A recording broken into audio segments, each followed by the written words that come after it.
Good morning, everyone. How are you all doing today? Well, today I want to do something a little bit different. I wanted to do a review of my M1 Finance account. I started this account last November, and so I've had it for approximately 9 months, and I must say that I really like it so far. I started this account with an initial deposit of $500, and I've been putting in $100 a week automatically ever since. Now, I did buy an additional $200 per week back in February and March when the market was correcting. And that's key with an account like this or a 401k type account where you're making weekly or bi-weekly contributions. You want to take advantage of the lower prices, and that's probably the main reason why the account's up approximately 60%. I just added a little bit extra near the lows. Unfortunately, when the market does correct, most people slash their investments or stop them altogether, but that's just human nature to tighten the purse strings a little bit in times of uncertainty. What I like to do when the market corrects and I start to get a little worried about my accounts is just pull up a historical chart of the Dow Jones Industrial Average going back 100 years or so. And I remind myself that after every correction, the market eventually made another high, so I better not waste this opportunity.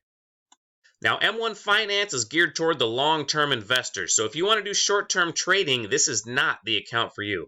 But if you're a long-term investor, then this account is perfect for you. And in my opinion, everyone should have a long-term portfolio besides their 401k plan because you don't want to miss out on companies that have huge growth in front of them. You just want to get on the train, buckle up, and enjoy the ride. Now, I think this type of account should be the cornerstone of everybody's investment portfolio, and I wish M1 Finance was around when I first started investing 20 years ago. This account gives you the ability to essentially run your own mutual fund, but not pay the high fees associated with most mutual funds out there. In fact, trading is free and you have the ability to purchase fractional shares, so the barrier to purchase high-priced stocks like Amazon is virtually eliminated. Another feature I love is you don't have to own a full share to receive a dividend. If you own half a share, you receive half the dividend. If you like to invest strictly for dividends, I personally think you will love this account. Now, I just have the regular account at the moment, but they offer a premium service called M1 Plus. With my regular account, I have access only to the morning trading window, so the purchases occur between 9:30 and 10 in the morning. But with the premium account, you get access to the 3 p.m. purchasing window as well. Now, for me, I think this window would come in very handy when the market is correcting, because when the markets are crashing, the fall tends to accelerate towards the end of the day a lot of the time. So I could get better purchases when I make those extra buys. Now, another cool feature I like about my M1 Finance account is called M1 Borrow. Now, with my regular M1 account, I'll be able to borrow against my account once the balance gets to $10,000. I'll have the ability to borrow up to 35% of my portfolio's value at 3.5%. Not only will this give me the ability to buy stock on margin if I wanted to, but it'll also give me some options and flexibility with my finances. Say if I needed to raise some cash for a purchase or a financial emergency, instead of selling stock that I have a gain in and I would have to pay taxes on, I would have the option to borrow against my portfolio if that made better financial sense for me. If I upgraded to M1 Plus, not only would I have access to that afternoon trading window, but I'd be able to borrow at a lower rate of 2%. I would be able to open a checking account that earns 1% interest and get a debit card that I would earn 1% cash back on qualifying purchases. The cost to upgrade to M1 Plus is $125 a year. A nice resource M1 Finance has in its research section is its Expert Pies tab. They have a lot of different pies that are tailored to many different investment styles or objectives. You can click through them one by one and see which one fits your investment goals, and it will tell you exactly what's in each pie so you can mimic it if you're unsure what to invest in or if you just need some more investing ideas. Alright, so let me click on one so you can see what they look like. We'll go to General Investing because it's the first box, and when we click on that, you can see all the different pies in that category. You can see the number of holdings, the dividend yields, the 1, 3, and the 5-year returns, as well as its risk profiles, whether it's low, low, or medium. So let's click on the first one, Ultra Conservative. And when we click on that, you can see its performance. You can go down and read its profile. You can see its methodology. And when you scroll down a little further, you can see exactly what's in it. All right, so those are some of the things that I do like about M1 Finance. I'm going to go through my holdings real quick, and then I'm going to get to some of the things that I don't like about M1 Finance.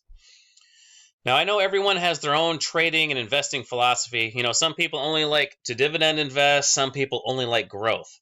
I like to be diversified and have a good mix of both of them. I'm not saying my way is the best way, it's just how I like to do it. Because in my experience, stocks tend to cycle in and out, so I try to have a good blend. Right now we're in kind of like a hyper growth mode. Growth stocks are just absolutely on fire. But eventually they're going to cool off, and then money is going to rotate into other sectors. So I like to be well diversified and have a nice, steady capital appreciation if I can get it. There's always going to be tough times in the market, but I like this clean capital appreciation line if I can get it.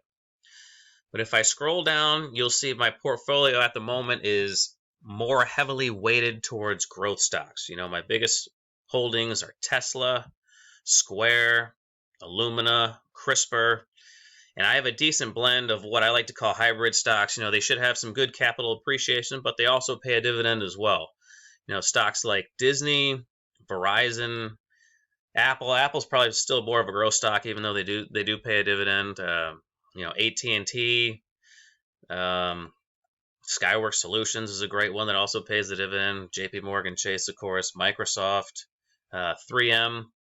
When I started this account, I didn't create any pies. I just kind of threw it all together, so everything is all mixed up. I have some real estate investment trusts. I think these are a great buy right now, personally. With the economy being shut down, these are getting murdered because nobody's paying their rent.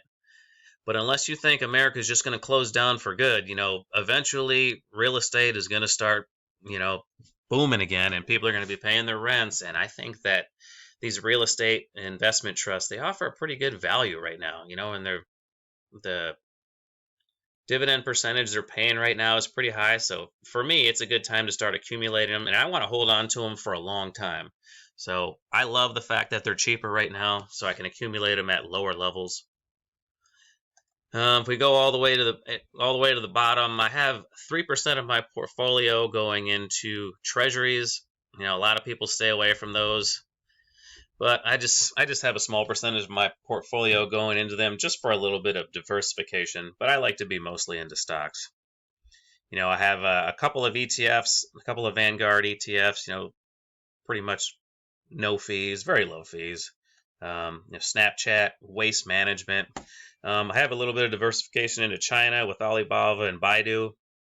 There's a couple other great companies in China. I might add them in the future, but this is my favorite ARK Invest fund, so I have them in there. Goldman Sachs, Dominion Energy, and I've been accumulating Carnival Cruise Line. I first started buying Carnival in the 20s, but I've been accumulating it every week ever since. So my average cost is probably just a little bit under 20, but I think this is my turnaround play in my portfolio. After every recession, there's several different sectors that get crushed, and if they make it through, they usually represent a very good value. Back in 08, it was the airline stocks and the bank stocks, and now, of course, it's the airline stocks again getting crushed, and of course the leisure stocks. But as you can see, it's a pretty decent blend. The only one that I'm not super excited about anymore is probably Uber. I felt a lot more confident in their business model when I first put them in here. So I might be getting rid of that one. I think Tesla's going to eventually push them out with the autonomous driving. But yeah, that's about it, guys. I mean, it's just a decent blend of some pretty good companies. And that's just the way I like to do it. If you have any questions on it, you can leave that in the comments. I'd be happy to answer. All right, so let's get into some of the things that I don't like about M1 Finance. One of the things I don't like about M1 Finance is things that you can add to your portfolio right now is kind of limited. You can't add mutual funds. You can't add over-the-counter stocks. Like one of the popular stocks right now is Planet 13. if I go to put in that ticker symbol, you can't find it because you can't add it. So it would be nice to be able to add that to the portfolio. I have no exposure to the Mary Jane sector, and you can't help but think that that's not going to be bigger in 5 to 10 years. So I'd like to have some exposure to that. So I'll have to find another stock that I can add to it. And because I'd like to be accumulating something in that sector. The charting software, the technical analysis tools, they're pretty much non-existent. The charts are kind of useless, so you need to have another charting service if you like to look at charts. It has what is called dynamic rebalancing. And all that is I have, like, Tesla, for example. It is supposed to be 12% of my portfolio, but since Tesla's been kind of going straight up, now it represents 14.5% of my portfolio. So all of my new contributions, none of it will be going to Tesla if Tesla is over 12%. So no new money has been going into Tesla for quite a while. It's been going into the quote-unquote dogs of my portfolio. Stocks like Simon Property Group, Carnival Cruise Line. It's not such a bad thing because I want to be accumulating some of these real estate investment trusts as they are cheaper, because I think they are going to be higher in the future. But Tesla's my favorite stock, so I would also like to be buying some of that every week. So if I do want to buy Tesla, I actually have to send in a order that only buys Tesla if Tesla represents more than my target. So I either have to raise my target or I have to send in an order just to buy Tesla. So, and that's kind of a double-edged sword. So, when stocks don't always go straight up. So it's kind of a good thing because it allows you to buy the pullbacks. So when a stock is pulling back, you'll be buying more of it. So theoretically, it's a really good thing. You'll be buying heavier on the pullback. So as long as that stock doesn't go to zero, it's actually a good thing. And the last thing, which is probably the biggest reason I don't like M1 Finance, is because of those trade windows. Since they have about a 30-minute time frame to execute your order, the executions, they tend to be pretty poor. So let me see if I can go into an example right now, because I had some purchases made today. Now, I raised the target. I took a little bit away from Uber last week, and I raised 1% into the ARK Invest fund. And that's why this purchase is so heavy, because of the dynamic rebalancing, because it was way underbalanced. So a majority of the $100 that I put in went towards ARK Invest. But like, say if we click on 3M here, it said today it bought me this fractional share at $100, $162.07. Now, if I go to the chart of 3M, let's see where that was represented in the first half hour. Let me go to the minute chart. So this is 9:30 to 10 right here. And it bought me at $162.07. So it bought me right here. So as you can see in that half-hour window, that wasn't exactly the best execution. Let's go back and see if I can find another one.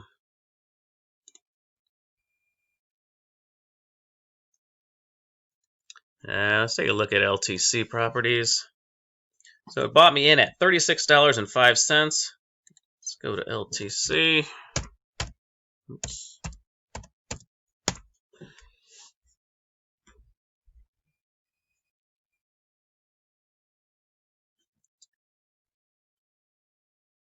So it looks like it bought me in right around here. So as you can see, that is not the best execution you can get in that half-hour window, which that doesn't bother me too bad because I'm holding these for the long term, and executions are free. So I realize that M1 Finance has got to eat too.